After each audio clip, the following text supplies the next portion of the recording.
Welcome to the Enterprise Excellence Podcast, where our purpose is to help create a better future. Learn from our world's experts how to improve your organisation sustainably. Learn how to achieve and sustain an excellence journey for yourself, others, and the planet. And I'm your host, Brad Jevons, coming to you from Brisbane, Australia. We are proudly brought to you in association with SA Partners, a world-leading business transformation consultancy. SA Partners are a truly purposeful company focused on helping organisations achieve sustainable improvement for themselves, others, and the planet. Welcome to episode 123 of the Enterprise Excellence Podcast. It is such a pleasure to have Lis Weis on the show with us today. Lis is a People Centric Lean Continuous Improvement expert. Lis has supported the development of the US National Lean Initiative. Lis is the Lean Program Director for Delaware MEP. She is a lead for curriculum development for the Association of Manufacturing Excellence.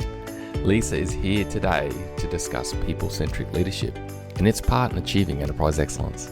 Let's get into the episode. Lis, thank you so much for joining us today. Thank you so much for having me, Brad. It's wonderful to be here. Really appreciate it. Lis, what's your backstory? What led you down this path towards into lean, but then I guess really looking at this aspect of people-centric leadership and I'm guessing how to really make lean work and get results and stick. And make it stick, yeah. Well, my background, I'm actually a chemical engineer by degree, but in 1996, I joined a nonprofit organization in the US. It's part of a global network of nonprofits whose mission is to help small to medium-sized manufacturers be more globally competitive. And when I first started, they just told me, go help manufacturers. And I'm like, well, what does that mean? And at the same time, they were developing a program around lean and how to help companies adopt lean tools, lean principles, and lean techniques. And that's how I got involved in this national initiative. So I spent the first, 5 to 10 years of my career with this organization going out and helping them adopt the tools and techniques of lean, tax flow pools, strategy deployment, value stream mapping, problem solving, you name it, right? The whole gamut. Going out, working with companies, implementing the basic tools of lean. And in all that time, we had success. We definitely had some success, but it wasn't sticking and it wasn't as effective as it could be. And the other thing I noticed is as I went out and I worked with organizations and I worked with great organizations and really great people were frustrated. Their voices weren't heard. They didn't feel appreciated. And there was all this underutilized talent there. So there was this huge disconnect there. There's something that was wrong. And one of the things, if you think about lean, there's 2 pillars of lean, right? There's continuous improvement, which are the tools and techniques. And then there's this thing called respect for people. And it's interesting as organizations attempt to implement enterprise excellence or lean, they focus so much on the tools. And then respect for people is like, oh, we respect people. That's good. We've got it. So there's this whole missing aspect of enterprise excellence or lean that we've not really embraced. Around 2011, I was part of the Association of Manufacturing Excellence. It's actually a global organization. I don't know. Are you familiar with it? Yeah.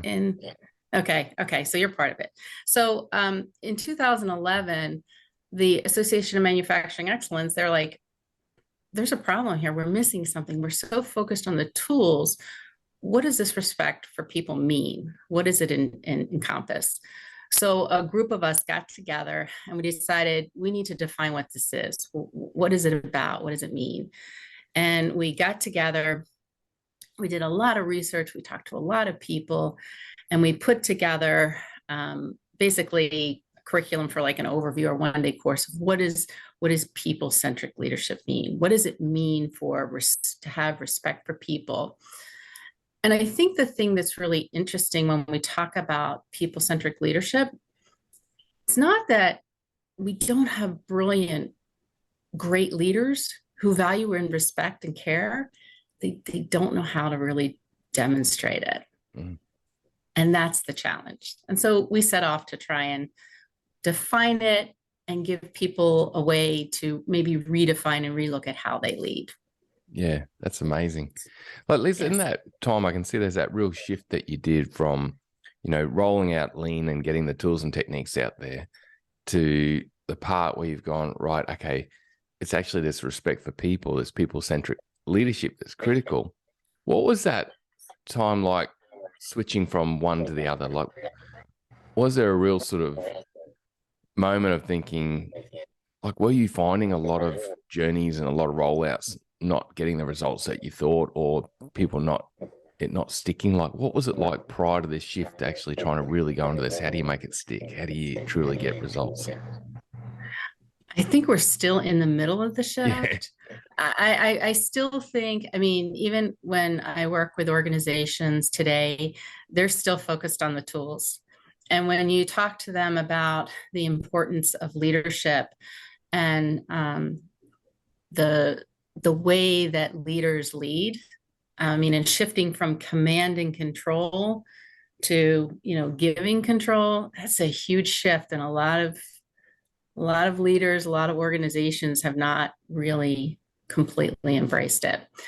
So I don't think the shift has completely happened. I think we're still in the middle of it. We're still trying to encourage companies to recognize this respect for people and the importance of it as they roll out lean. I think from me, the organizations that I've worked with, that as they go through some of the materials that we have and the courses, it's a big aha for them. It's a huge aha. And in some ways, I think the progress, it might seem slower, but it's more sticky, right? It's instead of pushing tools, people are now bringing the tools in and they embrace it because they have control. Yeah. They're using the tool when they need, they're drawing the tool when they need the tool. Yeah. Mm-hmm. Yeah, absolutely. Absolutely. Lisa, what's involved in people-centric leadership and this journey to really gear up people and help them become more effective at that? Because I really love that statement you made, that it's not as if we don't have leaders who are really humble and really respectful and want to do the best by their people, but there's just a gap of the knowing doing gap of how do you effectively do that?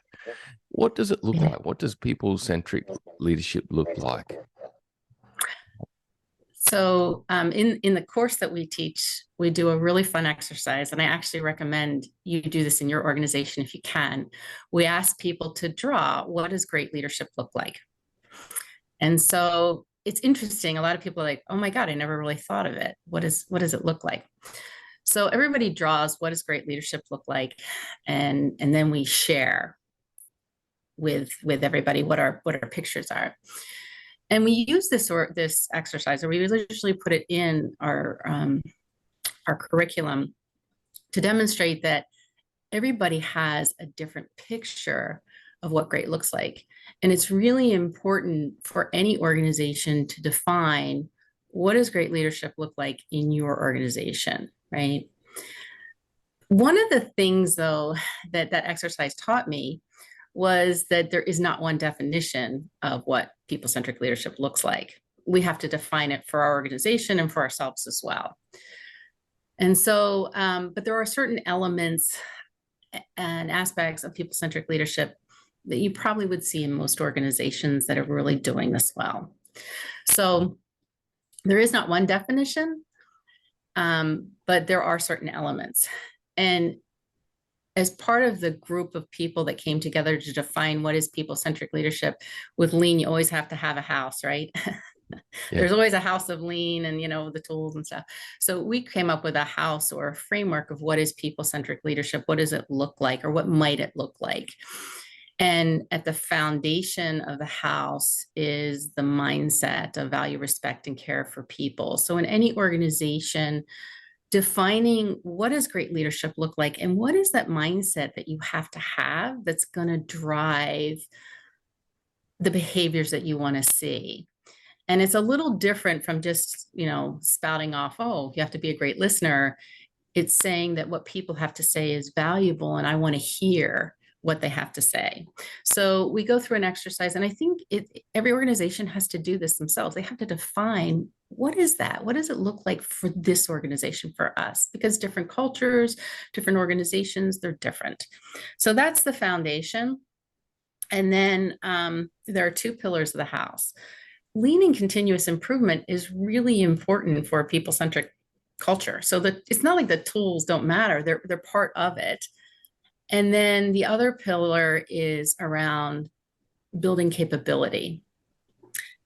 And in a people-centric culture, we focus on building capability, the needs of the organization, but also meeting the needs of the individual. So it's both. And then inside our house, we have leadership behaviors and management systems.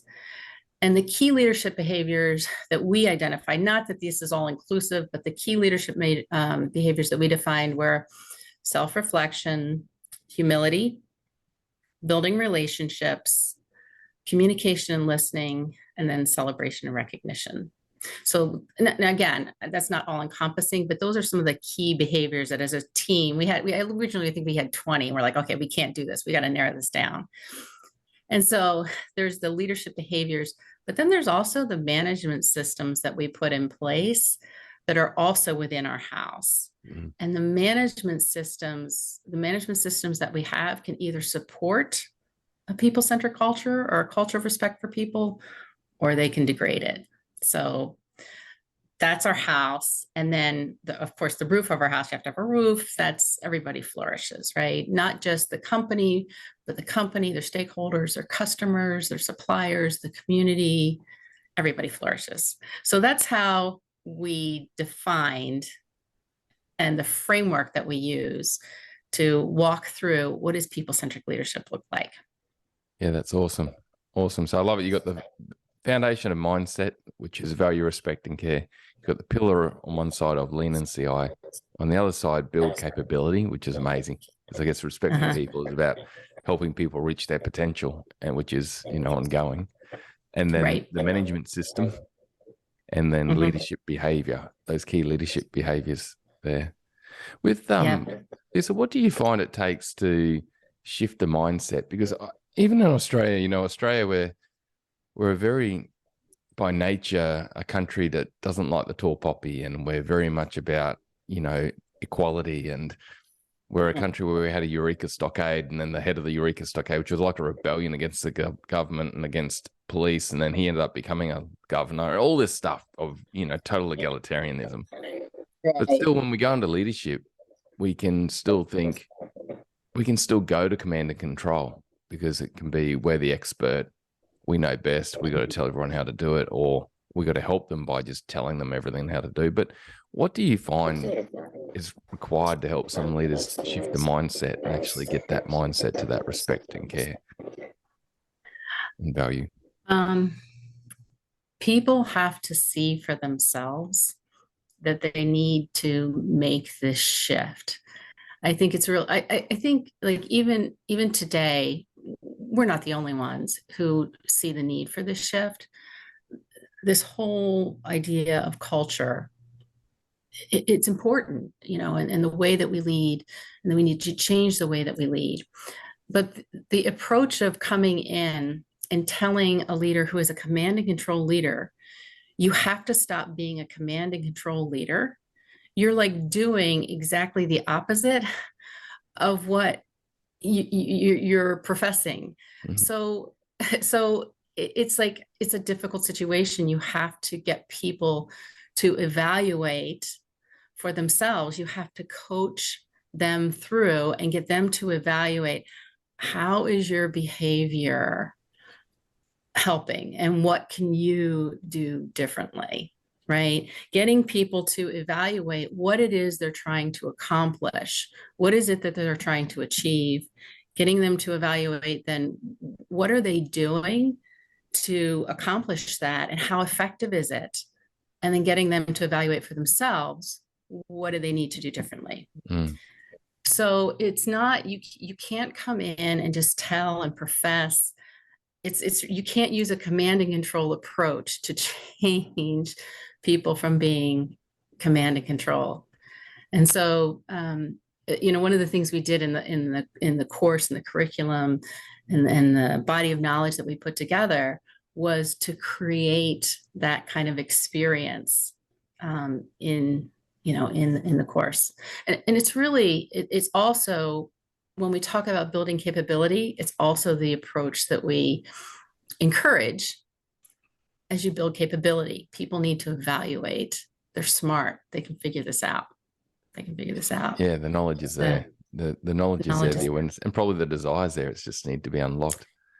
That's right. I love how you mentioned the piece there, because it links to that, number 5 that you mentioned, which is lead behavior, but that simple piece of how your behavior is helping, and then what behaviors, how might that be hindering? Like, let's explore.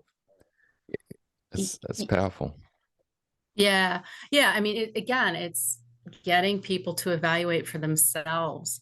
What do you need to do differently? That's all what lean is, right? Lean in the tools and problem solvings, but we're focusing on specific, more tactical outcomes. But it's the same when we talk about people-centric leadership, or leadership is evaluating how your behavior is impacting the organization and what you can do more effectively to get the outcomes you're looking for. Yeah. With Lean and CI, what's your view and the view in the course on why Lean and CI is so good for people-centric leadership too, like how it actually helps there? So, I mean, Lean and CI is centered around giving people control. Yeah. It really is. It's centered around, you own your area. Visual controls. If you think about visual controls and putting visual controls in the workplace, it's all about doing that so people can control their own workplace, right? We standardize things so people know how to do the work and they know how to improve upon it.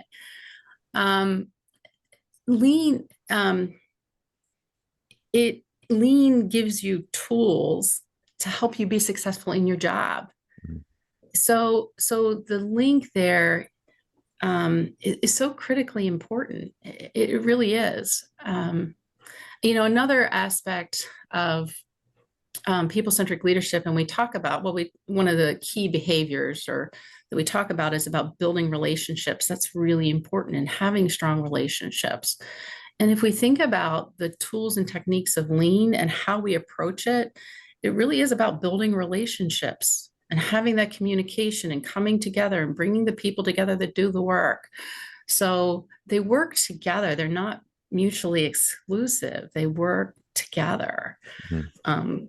But we need to spend a little more, like we spend so much time educating people on, how to do flow and calculate takt time and all, but we don't spend time teaching people how to listen, really how to listen and what does it really mean to recognize people? And so we need to do both, right? We need to do both. Effective teamwork and elements like that. And I'm guessing that links on to the number 3 element that you mentioned, which was build capability. Yes. In a people-centric organization, like I see building capability can often be the people and culture or the HR department bringing in training that they think's needed and driving that training through the organization. How do you see it's different in a people-centric journey where you really does building capability look like there? So, building capability is really understanding the individual passions, their unique capabilities, and allowing people to utilize those capabilities in the organization in order for them to grow. So that's one aspect of it. The other thing is it's the subtle day-to-day interactions in terms of building capability. In terms of coaching, it's moving more from a teaching, showing to more of a coaching approach to get people to think on their own, to think about what, as leadership, command and control is when somebody has a problem, they come to you, you solve the problem. In a people-centric culture, we get people to define their problem by themselves, understand, what really is happening, gather the data. We coach people as opposed to give them the answer. So, building capability is absolutely, definitely about understanding the individual and the unique talents and strengths of an individual, but it's also about how in day-to-day, in every interaction that we have the opportunity to get people to think more deeply. And that's building capability.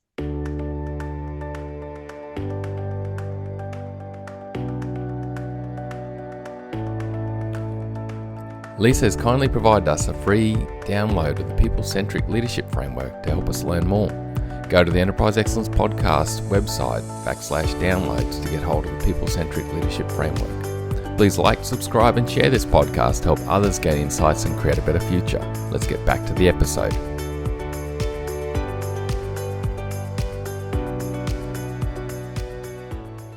Yeah, that's neat, Lisa. I think I can really sense in that response that's about focusing on the individual, understanding the individual, and then helping the individual grow to reach their potential, which is very much more of a pull-based approach, isn't it? Because obviously that individual, you're collaborating with them either in one-on-ones or day-to-day, just in general, out in the floor or out in the field.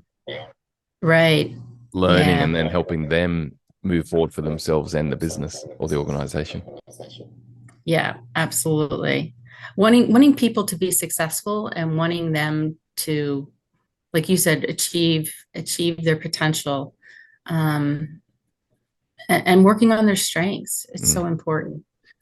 And I think the other thing that's important about, when you talk about developing capability and you talk about coaching, there's a lot of misconceptions about how we go about it and how we do it. In terms of, like, we talk in the class, we talk pretty extensively about criticism and feedback and the detrimental effects of when you give somebody criticism or negative feedback. It actually undermines their energy, and it kind of undermines them and their talents. And so what is a better way? What is a better approach to give, really, because people need feedback. It's a critical component of improvement is feedback. We just don't know how to give feedback very well. We're not very good at it. Yeah. And so we talk about those things. I mean, the course is really centered about those little nuances that we don't really think about, that we've kind of learned all along are, this is what we're supposed to do as leaders. This is how we're supposed to do it. And come to find out there might be a better way. So we want informative feedback. People need information.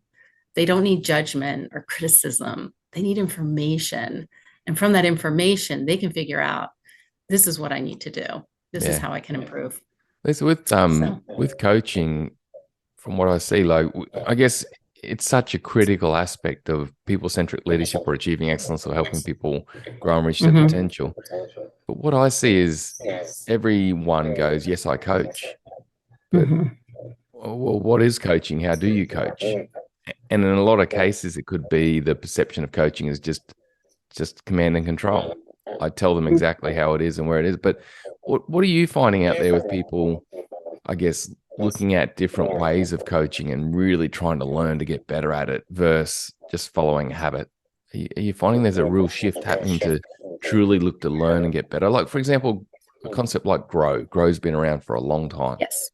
And Sir John Whitmore, he got a knightship for it, which I think is pretty cool. But what's your thoughts on, what are you seeing with that? People, that whole coaching piece, which seems so important. It's more difficult than we realize, because we like to fall back, I think, into that command and control. And we think of coaching more as, we think of it more as telling people what to do or how to do things, instructing. And those are critical components when you're helping somebody to grow. but we spend way too much time there and less on coaching. And I really like, I don't know if you're familiar with Michael Bunjay-Stanier and some of his work. Yeah.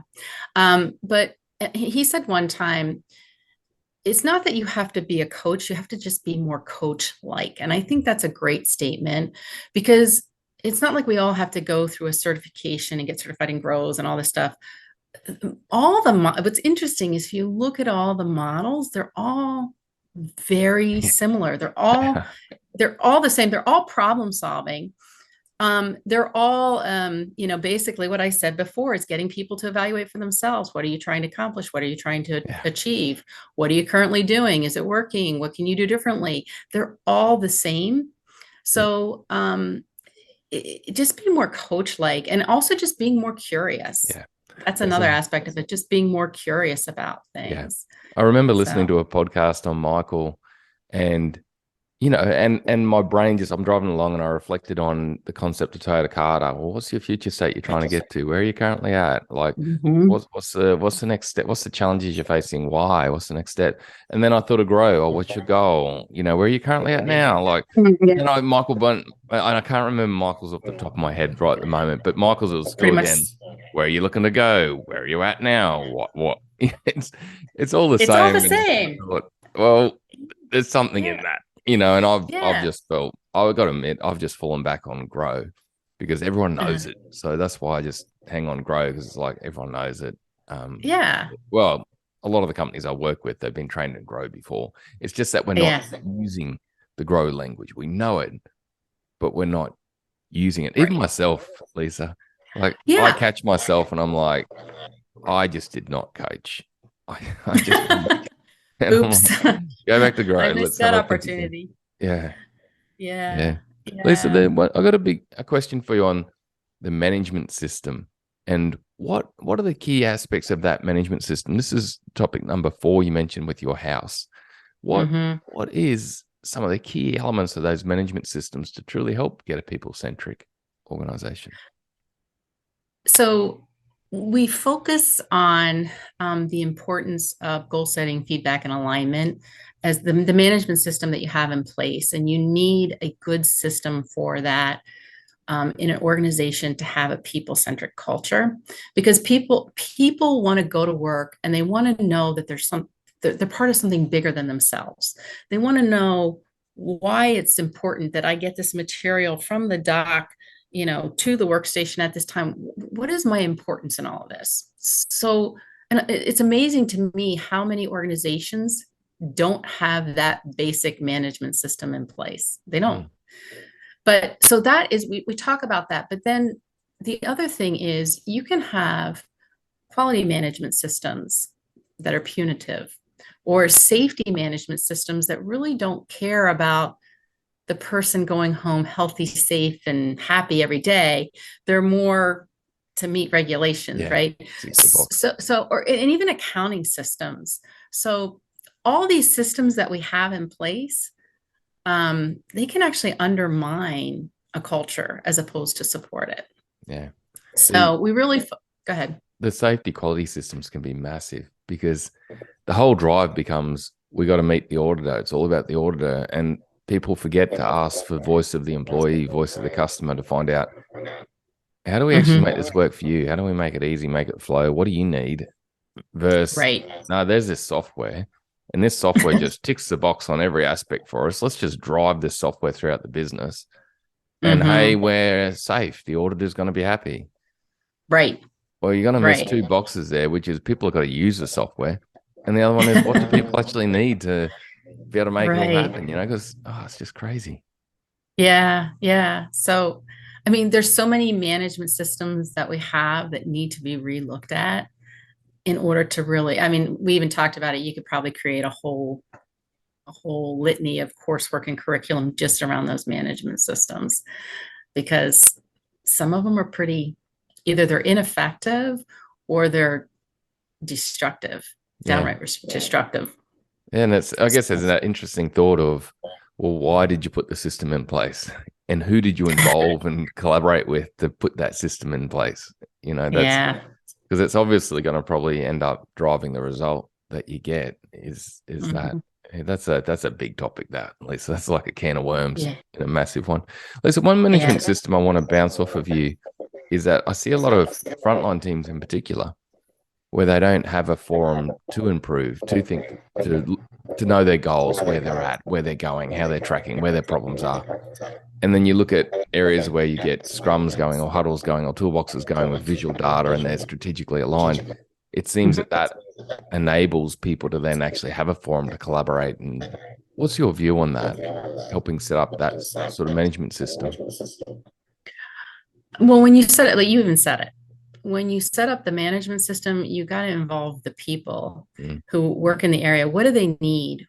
And you also said too, the importance of understanding what are the goals, what are you trying to achieve, what are objectives, how do we measure, you need that. And then you need the people that are involved in the work to help develop and build it. I've seen so many times consultants or people come in and they just impose these management systems and they're just more waste.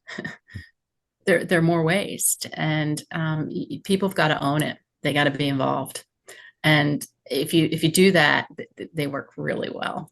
Yeah, they work really well. I've seen some of the messiest, least pretty visual boards and setups that people do actually work the best. Like, it's not. But then you get a lot of cases where a company will just roll across the one system throughout the whole business, and it's structured and there's a standard and you must use this pretty looking thing that has all the set boxes to it.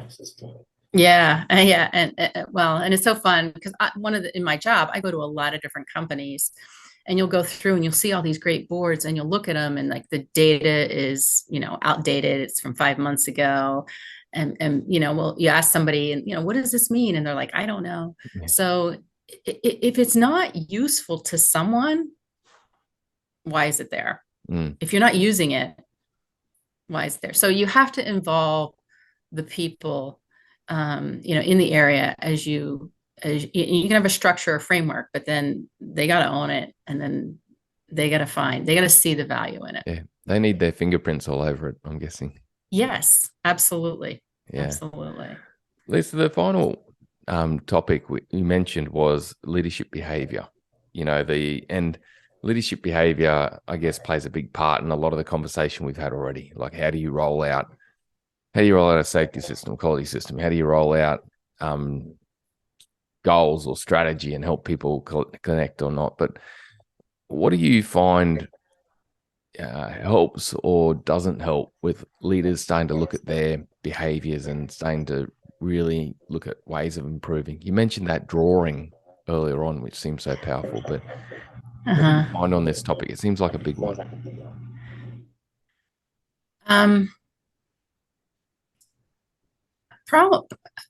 Probably the biggest leadership behavior that is deficient is listening. And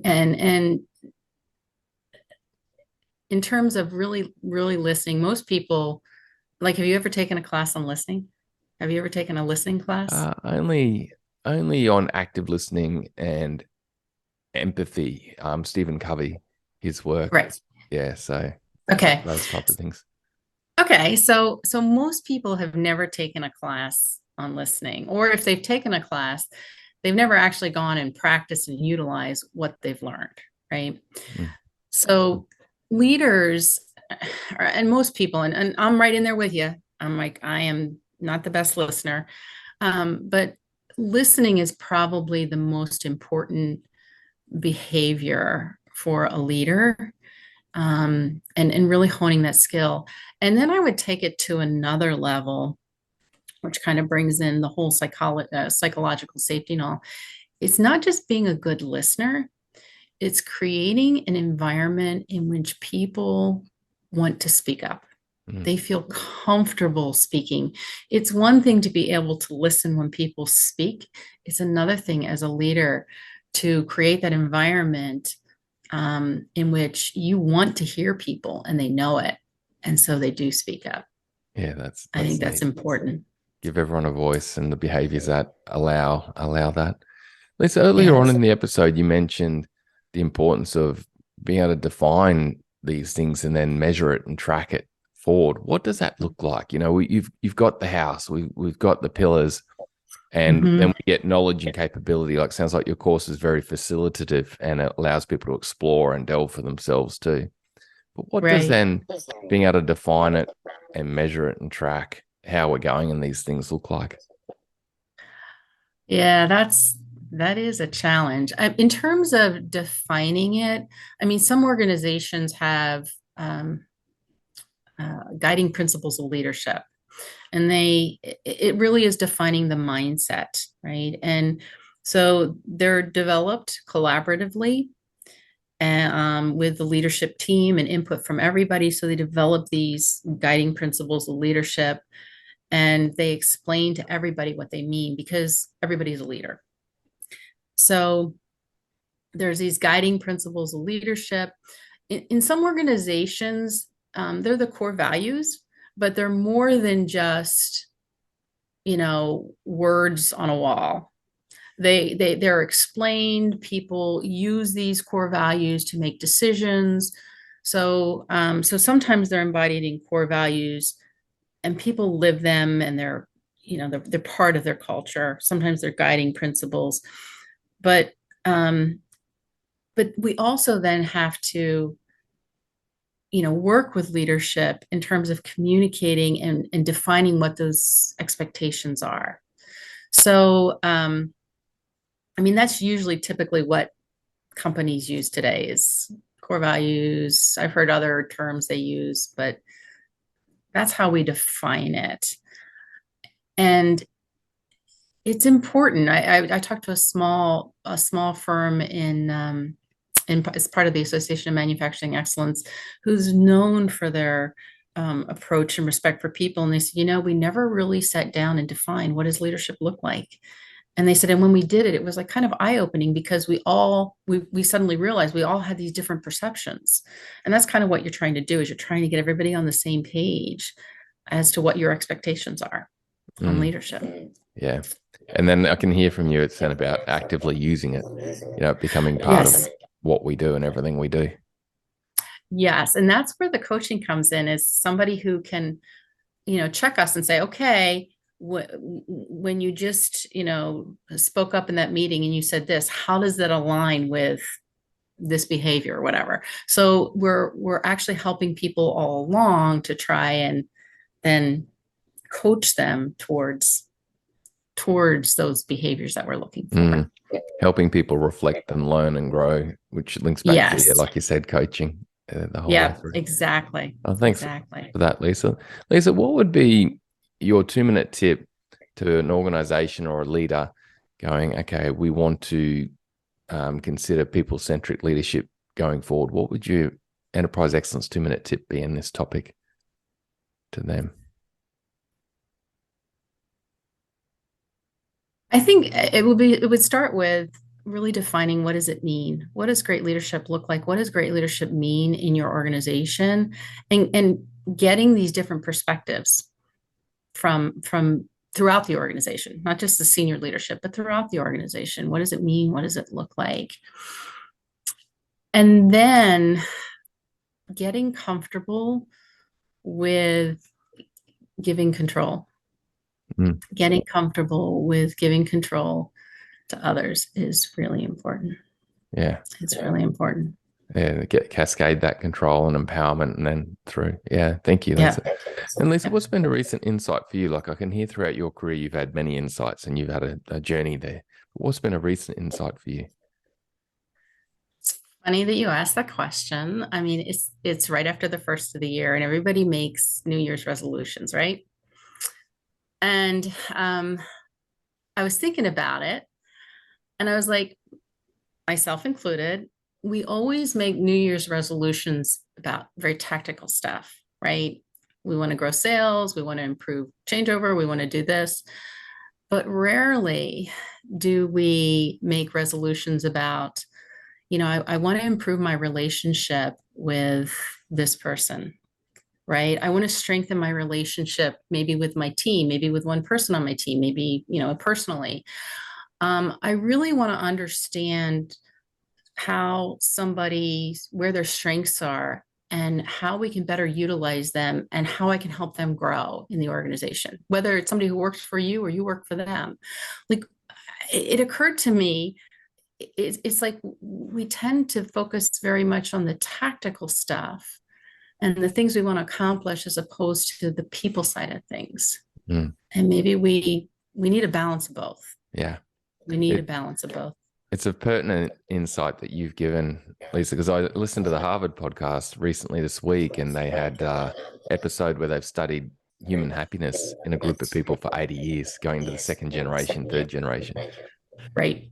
One aspect was health, but the other critical aspect was human connection at work or at home or anywhere as a determinant of happiness. Like the top two. Like hitting your goals and your KPIs and earning more money didn't even enter the equation, as long as you had basic living covered.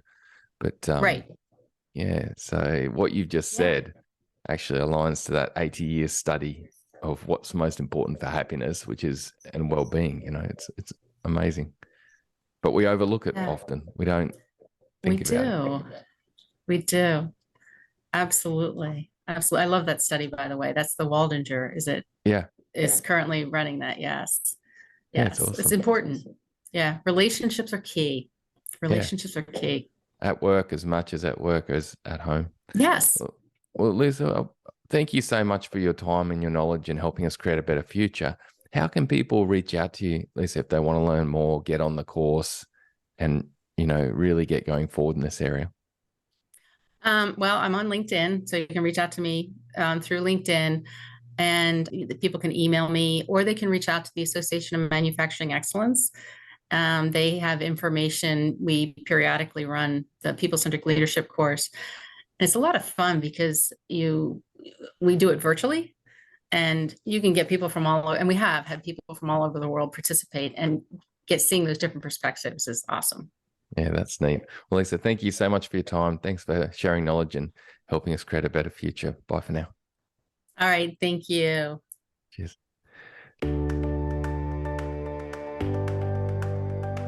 What a great episode. Remember, you can download the People Centric Leadership Framework at enterpriseexcellencepodcast.com/downloads. Please like, subscribe, and share this podcast to help others gain insights and create a better future. There were 2 key takeaways for me from this episode. Firstly, mindset of respect and care as a foundation to the People-Centric Leadership House. The mindset of respect and care will naturally start us living the critical behaviours Lisa mentioned of listening and taking a coaching approach, truly focusing on helping people grow and improve in an empowered way. The second key takeaway for me was a conversation around the importance of management systems that have been deployed with the right intent and in the right way, involving those who are the customers and users of the system. The more people who use a system can be actively involved in its design and ongoing improvement, the greater the respect for people shown and the greater engagement, ownership, and results that will be achieved. Thanks again for your time and knowledge, Lisa. Thanks for helping us create a better future. Bye for now.